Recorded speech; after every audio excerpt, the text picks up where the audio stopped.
on va pas se mentir, la plupart des gens aujourd'hui se méprennent complètement sur la réalité de ce que c'est que d'être entrepreneur. Le simple fait de vouloir créer quelque chose, développer un business, les gens en général ont vraiment du mal à cerner tous les tenants et aboutissants, et peut-être que c'est même ton cas aujourd'hui. Je suis sûr que beaucoup le visualisent un peu comme des séries Netflix où tu vois l'acteur principal vraiment se démener, même dans les moments de difficulté, t'as presque envie d'être là avec lui dans ces moments de difficulté, où t'as une musique qui réveille les démons qui sont en toi, qui te font aller courir à 4h du mat.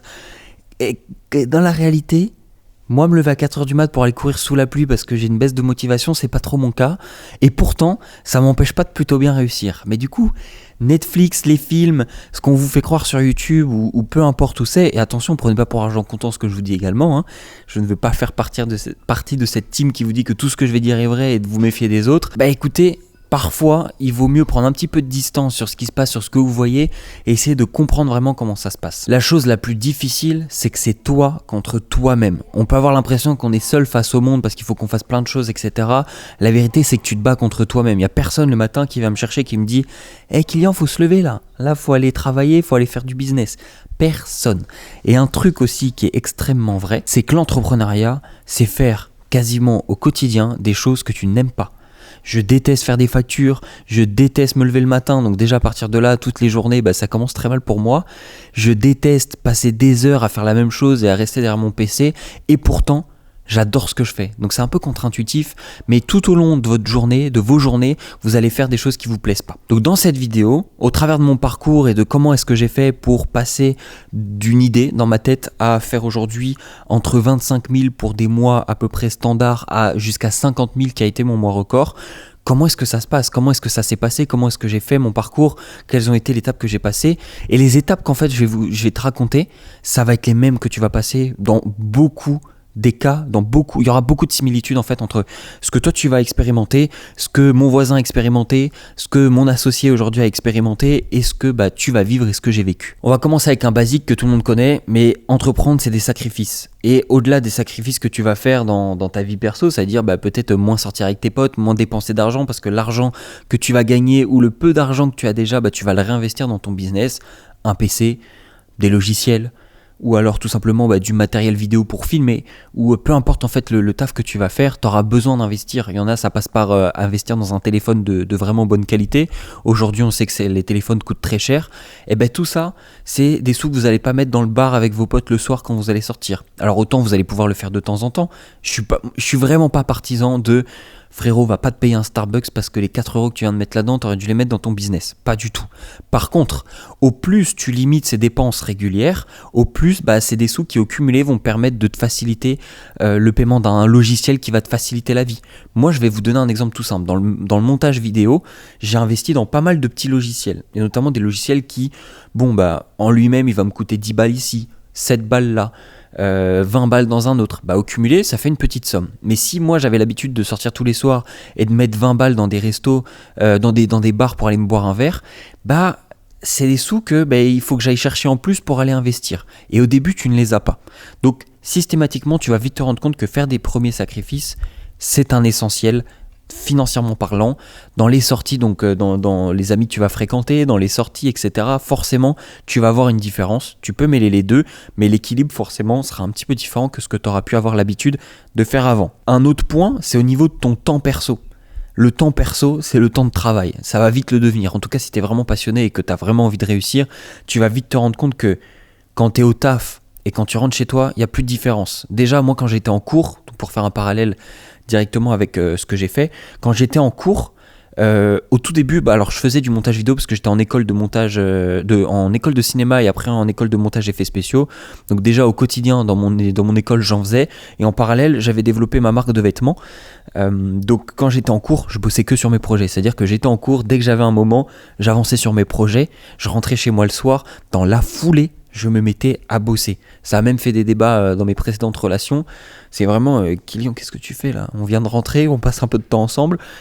Moi j'étais vraiment trop focus en fait sur mes objectifs, et j'ai passé des heures et des heures à travailler, au final qui sont des heures que je considère pas comme étant du travail parce que j'aime ça, mais ça reste des heures où tu joues pas aux jeux vidéo, tu vois pas tes potes, t'es pas avec ta famille et tu fais pas d'autres activités qui pourraient peut-être être celles de tes amis, et Tu auras l'impression de manquer des choses, peut-être des moments, mais voilà, les heures de travail, elles sont inéluctables et il va falloir y passer forcément. Forcément, il y a un début où tu vas faire beaucoup de choses tout seul, sauf si tu t'associes avec quelqu'un, mais la solitude, elle est extrêmement présente.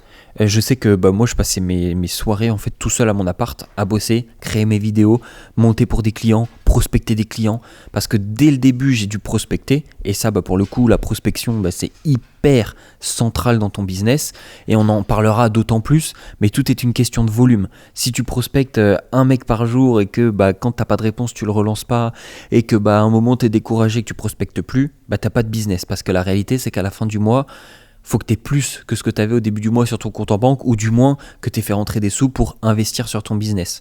Un business qui stagne, c'est un business qui meurt, donc faites attention à ça. Il faut vraiment toujours être dans une optique d'amélioration, d'aller chercher mieux, ou en tout cas de stabiliser les acquis actuels et d'être dans une optique de développement. Si c'est pas le cas, et qu'à la fin tu abandonnes parce que la prospection tu la fais pas suffisamment ou tu mets pas suffisamment d'heures dans le travail, tu vas le payer en fait de ton business qui va simplement pas décoller, et tous les efforts que tu auras fait, tu vas les perdre. Je viens directement sur ce point-là, on aurait pu l'aborder plus tard, mais en vrai on peut l'aborder directement. Cet aspect de l'objet brillant, moi je me suis beaucoup dispersé sur ce que je faisais, une marque de vêtements, le business de montage vidéo, d'aller filmer aussi des vidéos. À la fin t'es pas focus sur une seule et même activité, même si tourner et monter c'est assez corrélé, la marque de vêtements ça n'avait rien à voir avec. Donc donner du focus dans quelque chose pour que tu veuilles qu'il réussisse aussi bien qu'un business où les personnes sont peut-être des dizaines ou des centaines d'employés à travailler dessus, c'est impossible si même toi en tant que personne unique dans ton business tu n'y es pas dédié à 100%, ça va être beaucoup trop long et compliqué pour arriver au résultat souhaité. Donc le problème de l'objet brillant, c'est que tous les efforts que vous allez faire pour arriver au stade un petit peu plus compliqué, à savoir trouver le client, le délivrer et le satisfaire, eh bien vous allez vous dire, mais finalement le dropshipping c'est quand même plus simple que le montage vidéo. Vous allez aller dans le dropshipping, vous allez tout monter, et au moment où pareil vous allez faire votre première vente peut-être, où vous allez galérer à faire vos ads, vous allez dire franchement en vrai c'est compliqué, vous allez passer à créer une marque de vêtements. Et la marque de vêtements, vous allez devoir acheter peut-être un peu du stock ou faire en flux tendu, mais vous allez devoir créer la boutique, et au final pareil vous vous retrouvez bloqué parce qu'il n'y a pas de trafic. Allez vas-y je passe à autre chose. Et en fait c'est un cercle sans fin, au contraire un cercle vicieux, dans lequel vous allez vous retrouver tout le temps dans la même vague. Hop, j'arrive, je prends la vague, je me fais retourner, j'essaie d'aller reprendre la vague de la même manière, mais juste avec un nouveau business, mais au fond vous y allez de la même manière sans changer la méthodologie. Ça ne peut pas fonctionner.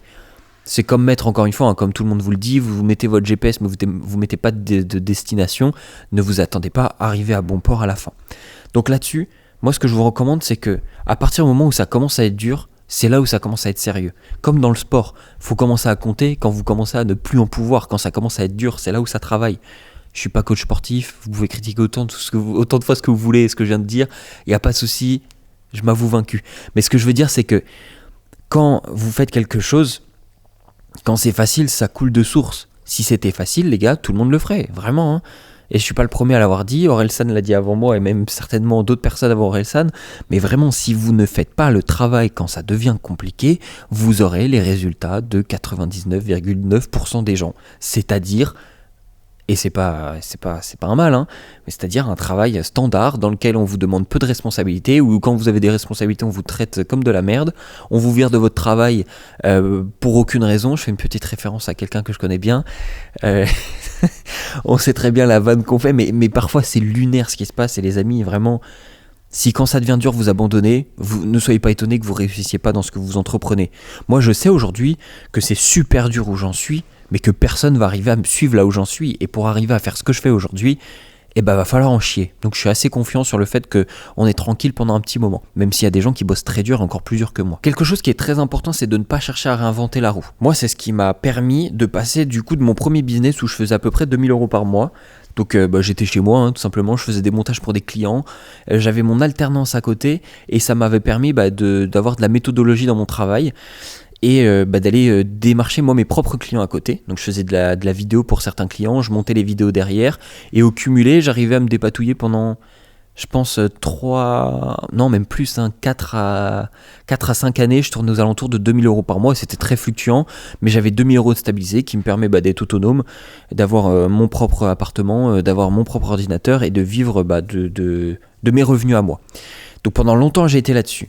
Et t'as un moment où tu cherches à te dire, bah vas-y, je vais aller chercher plus. Donc tu réinventes un peu la roue, tu essaies de trouver des nouvelles astuces ou te dire, mais tiens, mais si j'ai inventé quelque chose, ça peut être une très bonne idée. Mais dans un premier temps, quand vous n'êtes pas au stade où vous êtes stable financièrement parlant et que vous avez votre business qui tourne, inventer des choses, c'est pas forcément la meilleure solution. Sauf si vous avez du backup financier qui vous permet d'être à l'aise. Moi, c'était pas mon cas. Donc, je me suis vite rendu compte qu'il fallait que je focus sur les bonnes choses. Donc, augmenter mon volume en termes de prospection, augmenter mon volume d'heures en termes de travail, c'est assez compliqué, mais c'est trouver des gens avec qui m'associer et ça a été une partie très difficile. Ce qui fait que aujourd'hui, j'en suis à une manière de fonctionner complètement différente et qui au final m'a débloqué des choses sur lesquelles je m'y attendais vraiment pas. C'est-à-dire qu'aujourd'hui, on en est à un stade où du coup, j'ai des gens qui payent pour être formés à mes côtés et qui du coup, clairement bossent pour moi, mais dans un premier temps me payent. Donc ça paraît complètement contre-intuitif. Mais derrière, il y a pas mal de choses, ils sont payés aussi pour le travail qu'ils font et très rapidement, on leur offre une stabilité qu'ils n'auraient jamais eu avant s'ils n'avaient pas été accompagnés. Là, ça paraît complètement contre-intuitif et même nous, quand on y pense, on se dit mais c'est complètement fou. On était au début à vouloir recruter des gens et qui faisaient pas le taf alors qu'ils étaient payés directement pour ce qu'ils faisaient. Personne n'était là à tenir la barre alors que maintenant je les fais payer pour travailler pour moi et c'est là où ça fonctionne. C'est complètement délirant. Mais au final, on a trouvé un cheat code, je sais pas par quel miracle. Mais voilà, bref, on en revient quelques temps avant. Il a fallu faire beaucoup de volume pour passer de 2000 à 4000 euros par mois. Et croyez-moi qu'on a augmenté la quantité de travail et les gens qui travaillaient avec nous pour au final faire le double de ce qu'on faisait et ne plus avoir de vie. Donc pendant pas mal de temps, j'étais là à prospecter comme un zinzin, à trouver dans tous les sens des clients, à essayer de délivrer au mieux, à m'associer avec des gens. Ça a été plus ou moins des réussites, mais quoi qu'il arrive derrière, ça m'a appris des leçons et ça m'a permis de mieux choisir les personnes avec qui je me suis entouré ensuite. Et là, ça m'a permis de stabiliser 4000 euros par mois, où c'était full montage à ce moment-là, parce que je me suis expatrié à Marrakech à ce moment-là. Et là, du coup, full montage, vraiment, à peu de choses près, je revenais en France de temps en temps pour faire des tournages. Mais ça m'a permis, avec la prospection et avec le fait de parler de ce que je faisais, d'avoir un Twitter que j'ai développé, parler de moi, mon taf, les résultats que j'avais, ça m'a permis d'avoir des clients énormes. Mais vraiment des clients énormes. Donc un point que j'aimerais vraiment accentuer, que je vais réaccentuer encore au cours de cette vidéo, mais n'arrêtez jamais de faire ce qui a fonctionné. Si par exemple vous fabriquez des piscines et que vous commencez à du coup creuser, à faire des fondations solides et qu'à un moment vous vous dites on va gagner du temps, on va foutre l'eau directement dans le jardin du mec, ça va pas fonctionner parce que il faut les fondations, il faut que vous ayez creusé la piscine pour que l'eau soit là et que le mec puisse se baigner. Donc c'est pareil, si moi à un moment je me dis vas-y, je vais arrêter de prospecter et je vais avoir tout autant de clients, c'est complètement con. Et pourtant, ce que je viens de dire, c'est complètement con. Vous êtes tous à le faire, on le fait tous. On arrête tous à un moment donné de faire les trucs qui fonctionnent. Si tu vas à la plage et que tu as tes abdos dessinés mais qu'à côté tu arrêtes d'aller à la salle et que l'année d'après t'as un bide, un ventre à bière, sois pas surpris parce que t'as arrêté de faire le basique qui te permet en fait d'avoir le résultat que tu souhaites. Tu choperas plus de meufs. Voilà, c'est aussi simple que ça. Ton résultat, il part du fait que t'as arrêté de faire les basiques. Et là encore une fois, quand t'en as marre de faire les basiques, il y a un moment où tu dis vas-y, et franchement le montage ça me gave, la prospection ça me gave, parler avec mes clients ça me gave, rentrer mes biens sur Airbnb ça me gave ou quoi que ce soit, peu importe, je comprends que ça te gave. Mais il y a un moment, si tu veux vraiment réussir, t'as pas le choix de continuer. Le problème des gens, c'est qu'ils vont abandonner trop vite. Alors, on va pas repartir dans ces schémas-là, je pense que vous le connaissez, mais au pire, vous irez chercher sur Google. Il y a ce qu'on appelle le cycle émotionnel du changement. Au début, vous commencez quelque chose, vous êtes optimiste, désinformé. Donc vous êtes comme un... Vraiment, on peut le dire, on est comme des débiles au début. On y est en mode, waouh, ça va fonctionner, on va tout péter, on va faire des millions, ça va être incroyable. T'arrives dans le truc, tu te retrouves face à la première vague et c'est là où déjà t'as plein de gens qui abandonnent parce qu'ils passent de l'optimiste mal informé au pessimisme informé, pardon. Et donc là t'es dans le truc en mode en fait c'est pas si simple que ça, je vais peut-être retourner à faire des trucs un peu plus simples, trouver un taf plus standard et là déjà t'élimines plein de gens. Et c'est pas un mal, ces gens-là, c'est pas négatif, c'est juste qu'on est fait pour entreprendre, on ne l'est pas fait. Ça, faut se l'admettre et faut être ok avec ça. C'est pas fait pour tout le monde parce que c'est difficile et parce que, alors je dis pas qu'un taf standard n'est pas difficile, c'est un autre niveau de difficulté qui correspond à une typologie de personnes. Moi, par exemple, ne pas être entrepreneur, être salarié, c'est trop difficile pour moi, je peux pas, impossible. Au contraire, être entrepreneur, c'est difficile, mais par contre, je peux supporter et aller au combat pour tous les matins me lever, aller au combat pour réussir à finir ce que j'ai commencé. Donc en fait, il y a des gens qui vont abandonner aux différentes étapes. Il y a encore d'autres étapes, tu vas encore plus bas, tu as ce qu'on appelle la vallée du désespoir. Et alors là, autant tu avais perdu 99% des gens, là tu en as perdu encore 99% des 1% qui restaient. C'est vraiment des étapes qui sont très difficiles. Et si vous abandonnez à ces moments-là, dans tout, que ce soit dans votre prospection, dans ce que vous entreprenez, dans tout, en fait, vous laissez la place aux autres. Et au-delà de ça, c'est comme si vous aviez un e-commerce sans panier abandonné. C'est-à-dire que le client, il va mettre ses infos, il est à 2 doigts de payer, au final il n'a pas payé parce que je sais pas, sa femme elle l'a appelé, ou parce que son enfant il vient de tomber et du coup après il est passé à la trappe, ou parce qu'il a un rendez-vous, ou parce que sur sa carte il devait faire un virement. Mais si le mec vous revenez pas pour lui rappeler que il a oublié quelque chose dans son panier, et ça se trouve il reviendra jamais, parce que sur le moment il a été sous l'émotion, il a voulu acheter son truc ou quoi. Le fait simplement de revenir et de dire hello, je suis toujours là, ma proposition tient toujours, ce que tu as mis dans ton panier ça tient toujours, notre collaboration pour moi elle tient toujours, vous rappelez à la personne, et autant à vous dire finalement non, c'est plus le moment, et autant vous récupérez un gros pourcentage de choses que vous auriez perdu derrière.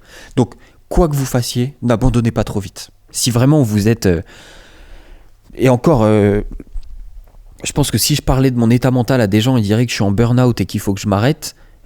Autant, j'aurais envie de vous dire, si vraiment vous sentez que vous avez lâché, faites attention quand même. C'est pas le but, c'est pas de se tuer.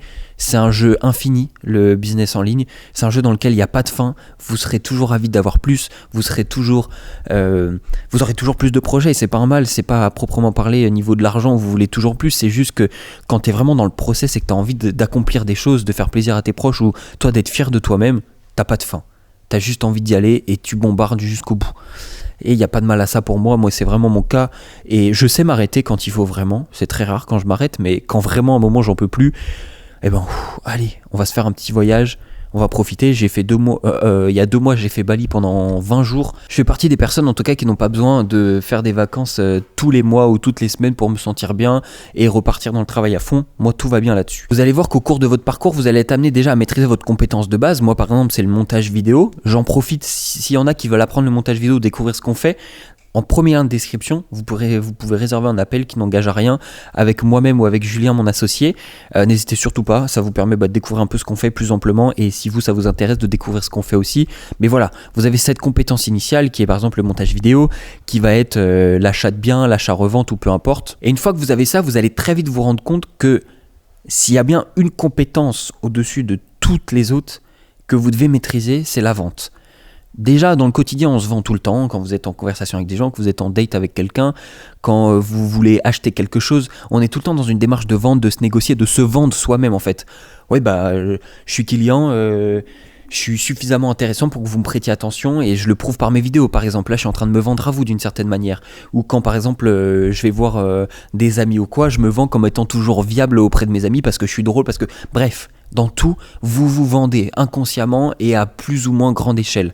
Ce qui est important du coup, c'est de comprendre que si vous ne maîtrisez pas cette compétence de la vente, vous pouvez être le plus compétent du monde dans votre domaine. Celui qui se vendra mieux, c'est celui qui sait vendre, c'est celui qui fera plus de chiffres et qui sera plus connu des autres. Donc, prêtez attention à cette compétence-là. Et en parallèle, en fait, vous allez vous rendre compte, moi, depuis le début de mes vraiment 0 € à mes 4000 € par mois, je faisais tout tout seul. Je devais maîtriser tout. Trouver les clients, délivrer les clients, monter mes vidéos, prospecter, faire le suivi des clients, parler, négocier, tout. Ça passait partout. Créer mon portfolio, faire mes vidéos, gérer l'argent, payer les gens, tout. Tout ce qu'il y avait, recruter des gens. À 23 ans, je devais essayer de recruter des gens, 23-24 ans, recruter des gens, alors que moi-même, j'ai jamais passé d'entretien d'embauche, ou alors très peu. Je m'en souviens même pas si j'en ai... si, pour mon stage, pour mon alternance. Mais du coup, c'est hyper compliqué, c'est des compétences très difficiles. En fait, tu te rends compte que tu dois les maîtriser. Et en fait, il y a un palier, moi, celui qui m'a permis de passer de 4000 € par mois à aujourd'hui, en fait, vraiment, on a fait 4000 €, on a fait peut-être 8000, mais je parle de mois en mois, là. Alors que là, je comptais en année, entre les 2000, les 4000, etc. On a fait 4000, 8000, 10 000, 15 000, 20 000 jusqu'à aller taper du 50 000 € par mois. Une seule fois en un mois, on a fait 50 000 de CA, de contracté, pardon. Donc il y a le cash que tu collectes, donc ce que tu encaisses, et le cash contracté. Donc en gros, par exemple, on a des paiements en plusieurs fois. Imaginons, je te fais payer quelque chose, 50 000 € à toi. tu payes 25 000 euros d'un coup, 25 000 euros après, donc le mois d'après, j'ai encaissé 25 000, j'ai contracté 50 000. Donc sur mon mois, le chiffre d'affaires réel, le chiffre d'affaires pour dire, tel mois on a fait tel résultat, c'est 50 000 euros parce que même si ça s'étale sur plusieurs mois, c'est ce que tu as signé. Bref, voilà un peu les étapes, comment ça s'est passé. Ça s'est déroulé extrêmement rapidement pour nous à ces étapes-là, mais pourquoi ? Parce que je me suis associé avec les bonnes personnes, parce qu'on a recruté du monde et parce qu'on a su mettre des process en place pendant toutes ces années qui nous permettent aujourd'hui d'enchaîner les choses. À chaque étape, vous allez voir que vous fassiez 1 000 euros par mois, que vous en fassiez 10 000 ou que vous en fassiez 1 million par mois, tout est une question de paliers. Et les paliers que j'ai passés, vous allez être obligé de les passer pour en arriver là, à peu de choses près. Tout le monde passera par ces paliers-là, que ce soit Marie, Joseph ou peu importe, tout le monde devra passer par ces paliers-là parce qu'ils sont nécessaires. J'aurais beau vous dire qu'à tel moment, il faudra que vous fassiez ça, tant que vous ne l'avez pas expérimenté, vous ne comprendrez pas la pleine mesure de pourquoi c'est important. Et moi, je le vis au quotidien. Presque au quotidien. J'ai la chance de travailler avec Antoine Blanco notamment depuis longtemps, ce qui m'a permis de voir son évolution aussi et de voir des process qu'il mettait en place et moi que j'avais pas besoin. Et je me disais mais pourquoi il fait ça ? Je comprends pas. Quel est l'intérêt ? Et j'essayais de le mettre en place dans mon business, mais en fait ça servait à rien parce que c'était pas le bon moment. Donc vous allez devoir passer des steps étape par étape. Et ces steps, ces process vont vous permettre de passer de quelqu'un qui gagne 4 000 euros par mois, ce qui est déjà très bien, mais si vous avez de l'ambition d'aller chercher plus, moi ce qui est mon cas, en soi j'ai pas trop de limites sur ce que je veux faire, eh bien, vous allez être obligé de vous entourer, de mettre des process, de prendre de l'argent que vous avez gagné et de l'investir sur d'autres personnes. Ça peut ne pas être facile, mais c'est une nécessité à un moment. Là, je vais vous dire quelque chose que je donne en général qu'à mes élèves. On en parle beaucoup parce que c'est très important et je mets un gros point d'honneur à ce que eux le comprennent parce que si on veut leur apporter les résultats qu'on promet, on est obligé d'être corrélé sur les actions, que ce soit nous ce qu'on fait et eux ce qu'ils font. C'est-à-dire que nous, quand on accueille des élèves chez nous, ils ont leur part de responsabilité, on ne peut pas tout faire. Et en les responsabilisant là-dessus, ça fait que tout ce que je vous ai parlé avant, toutes ces étapes-là, on a littéralement des élèves qui passent du stade que j'ai pris 5 à 6 années à atteindre en l'espace de quelques mois seulement. Autant ça pourrait me foutre la rage parce que je me dis qu'est-ce que j'ai été con, j'ai passé tant de temps, qu'est-ce que j'ai été con. Dans le milieu dans lequel j'étais, il y avait personne qui proposait ce qu'on propose aujourd'hui. Pour vous certainement ça vous paraît depuis des années qu'on parle de montage vidéo. Dans la réalité, quand tu commences il y a 7 ans en arrière, déjà être youtubeur, avoir un monteur vidéo, c'était la honte. Les gens se faisaient attaquer pour ça. Gagner des sous grâce aux réseaux sociaux, c'était beaucoup moins développé. Donc le besoin d'un monteur et le fait que ce soit autant répandu, ça n'existait pas. Et des formations en montage vidéo, tu étais obligé d'aller dans des écoles comme moi je l'ai fait. Ça me coûtait 21 000 euros les 3 ans. Plus après, j'ai fait une école à côté spécialisée en montage effets spéciaux. Ça me coûtait une fortune. Je crois que c'était 6 000 euros l'année aussi. À la fin, ça coûtait une fortune. Aujourd'hui, la chance qu'on a, et je parle pas essentiellement de nous, comment on accompagne nos élèves, même si on se tue vraiment. J'ai trop cœur d'une certaine manière, à aider le client d'avant à réussir plus rapidement aujourd'hui. Moi aujourd'hui, si j'ai mis tout ça en place et que je vis mon accompagnement, c'est quand j'ai mes élèves au téléphone, quand on s'appelle, ou que ce soit Julien avec qui je suis associé, on est là, mais qu'est-ce qu'il faut qu'on fasse pour qu'on t'aide et pour qu'on accomplisse le problème ? Parce que j'aurais adoré avoir ça avant. Ça m'aurait vraiment accéléré les choses. Et donc tout ça pour dire que quelque chose d'extrêmement important, traquer la data de tout ce que vous faites. Combien de messages j'ai envoyés, combien de réponses j'ai eu, combien d'appels est-ce que j'ai passé, combien d'heures j'ai passé sur mon montage. Vous pouvez décorréler tout ce que je dis du montage vidéo très bien, ça fonctionne sur combien de temps j'ai mis pour trouver un client pour mettre son bien sur Airbnb, combien de temps j'ai mis pour trouver le bon produit et ensuite le vendre. Comme ça, tout ça, vous avez une estimation de ok, voilà le temps qu'il me faut. Si je veux relancer quelque chose, ça me prendra à peu près le même temps, voire moins parce que maintenant je suis plus performant dans mon domaine. Et si je dois recruter quelqu'un, je sais à peu près le temps que ça va lui prendre et s'il est en train de me bullshit et si j'ai trouvé la bonne personne. Et ça, c'est extrêmement important parce que vous allez vous entourer de personnes. Pendant 1 an et demi, j'ai essayé de recruter, j'ai cru que j'allais me tirer une balle, c'était une catastrophe. Et aujourd'hui, on se retrouve dans une situation où les gens viennent me voir et veulent travailler avec moi parce qu'on a mis des process différemment et parce qu'on a mis les choses différemment, parce que j'ai traqué mes datas, parce que je sais ce qu'il faut que je fasse pour arriver au résultat que je veux. Et à la fin, ça me permet de trouver les bonnes personnes. Et si j'avais pas mis mes mains dans la merde depuis des années et des années avant, j'aurais pas pris conscience de chaque étape, de ce que ça me coûterait, de ce que ça représente en termes de charge de travail, j'en serais pas là aujourd'hui. Il n'y a aucun monde où vous pouvez arriver au stade où j'en suis, au stade où on est quelqu'un d'autre, où, allez, on y va vraiment comme des zinzins, mais au stade où on est Elon Musk, sans avoir mis les mains dans la merde. Autant Elon Musk racontera son histoire et peut-être va apporter des petites floritures pour la rendre un peu plus sexy, mais en attendant, par exemple, quand il était dans Tesla et qu'il était à 1 semaine ou 2 de tout perdre, il était sur toutes les chaînes de production de son business. Il était à la production des voitures, il était à la compta, il était à tout parce que il n'avait plus d'autre choix en fait. Si ça, vous n'êtes pas capable de le faire pour vous-même, mais qui le fera pour vous ? Absolument personne. Autant nous, on essaie d'aider au maximum nos élèves à le faire, on est hyper investi dans tout ça, mais autant ça n'existe que très rarement, on va pas se voiler la face, chacun a ses limites. Si vous-même vous n'êtes pas capable de donner 100% pour vous, personne ne le fera derrière, parce que ce 100% là, il n'y a que vous qui pouvez vous l'offrir, donc faites-le vraiment. Et pour conclure, parce que c'est quand même important, et je casse les pieds à tout le monde avec ça, je prospecte toujours, n'arrêtez pas de prospecter, continuez à envoyer des messages. S'il faut que vous envoyez 80 messages par jour, parce que vous ne faites pas d'argent, est-ce que c'est si difficile que ça ? 80 messages par jour. Ça devrait être la seule chose que vous avez en tête. Vous avez tout fait dans votre business, il ne vous manque plus que de trouver des clients, et la plupart des gens, ils prospectent 5 messages par jour et ils vont se coucher. Qu'est-ce que vous faites le reste de votre journée ? Vous ne devriez avoir à faire que ça. Et au moment où vous avez votre client, après, c'est parti. Vous continuez à prospecter de côté, vous délivrez votre client et tout se passe pour le mieux. Et moi encore aujourd'hui, je prospecte, je reprospecte, j'essaie d'upsell mes propres clients que j'ai déjà. C'est sans fin, c'est un truc sans fin. Et tant que tu peux apporter de la valeur, il faut jamais s'arrêter. Si maintenant tu veux faciliter les choses, accélérer les choses, nous ce qu'on peut faire, moi ce que je te propose de mieux, c'est de prendre un appel avec nous juste en dessous dans la description. On échange sur tes problématiques, tes besoins, que ce soit avec Julien ou moi. Et le but, évidemment, c'est de comprendre ta situation. Si ce n'est pas possible pour nous de t'aider, forcément, on n'ira pas pousser avec toi parce que nous, on a besoin de gens où on est sûr qu'on peut apporter des résultats. Donc, si maintenant, toi, tu veux découvrir ce que c'est que le montage vidéo, développer ton activité dessus, que tu aies déjà un emploi aujourd'hui et que tu aies juste envie de changer ou que tu sortes d'études et que tu as envie de découvrir ce que c'est que de rentrer dans le monde de l'entrepreneuriat et surtout, en fait, de le faire avec tous les raccourcis qu'on peut t'apporter, tout notre réseau, profiter de nos clients et être mis sur des missions assez rapidement, honnêtement, on s'est tué pour avoir quelque chose d'extrêmement pointilleux là-dessus. Je ne peux que te recommander de prendre un petit appel avec nous. Et donc, on se retrouve, pour ceux qui prennent un appel, très rapidement ensemble. Et pour ceux qui ne le font pas, on se retrouve dimanche prochain.